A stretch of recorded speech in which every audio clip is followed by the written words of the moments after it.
first lab this week will be looking at LIDAR.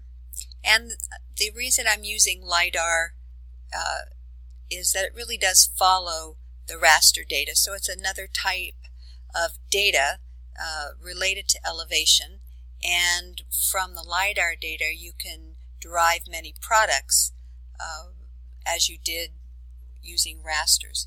So the folder that you're going to have is called LIDAR1. And I'm going to keep going back here. I don't know where I'm going. And when you open that folder, you will see 3 other lessons. And we're only going to do the first lesson in this series. There was a woman working on this book that I met at a conference, and she gave me these for students to work with. So we're just going to do the LIDAR basics, number 11 through 4. And in the student folder are the data that you would need for all of the modules. And I have set up a map document with my name, LIDAR1, in that modules folder. So I'm next to the Baltimore data and the Baltimore results. And I have also set up my map document location here. Set up my map document properties. So one of the first things that she has you do, and we haven't done this very much at all, is to go ahead and set up some of these parameters. You've probably noticed when you add a title, when you're in the layout view, this is where your title comes from. And if you don't specify a title, it will just come from the name of the map document itself. So you're going to follow through directions here, setting up the title, and I think you're going to be using Baltimore data, so you're going to do Baltimore LIDAR, and it's a great idea to kind of summarize the products.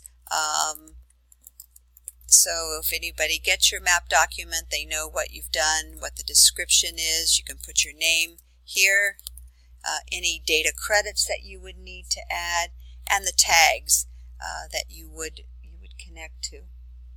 I also store relative pathways here.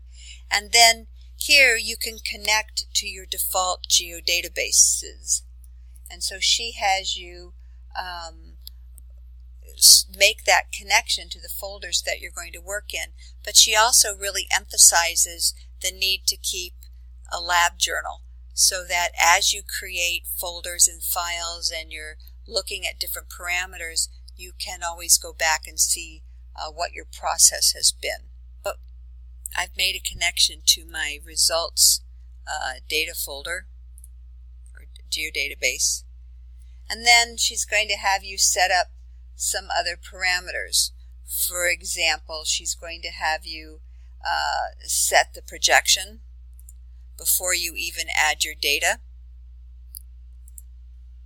So she's going to have you add a projected coordinate system, and she walks you through which projection to add there.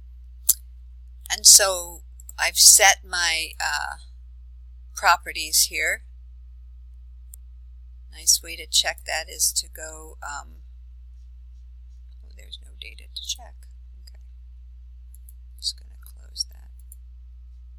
There we go. So I've set my projection. Then she has you set your environments. And the environments are going to be very important as far as identifying where you're going to put your outputs. For example, the workspace, she's going to have you set to not the Baltimore results, but the Baltimore data. So I'm going to need to go up here. So that's my workspace. And then the switch workspace, she's going to have you set to the results, which I've already done because that was my default. And then she also makes sure you put the output coordinate display is the same as, or coordinate system is the same as this display. So anything you generate will automatically be forced into the projection that you have now chosen. So all of that is set up. And then she wants to make sure that you have all of your folder connections. And so because I'm doing this at home, I've got tons of folder connections here. And I'm just going to disconnect those and clean that up a minute. So now I want to make sure that I've connected to the Baltimore data. So I'm going to connect a folder, connect to my desktop. And honestly, I don't usually go deeper than the root name for the folder, even though that's kind of a mess. For me, it works that way.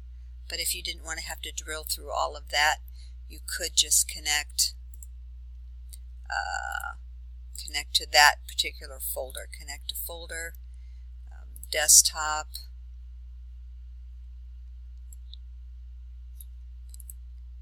LIDAR, and Baltimore data is what she wants here, I think. Yeah, so you could just connect to that folder there, and then you're just looking at the one folder. So it just kind of depends on how you want to look at it. So that's her first part of setting this up, and there's going to be questions throughout asking you to really evaluate the data. We've been chunking through a lot of this is how you do this and that, but this is something where this author slows you down a little bit and asks you to really kind of evaluate what it is that you're doing.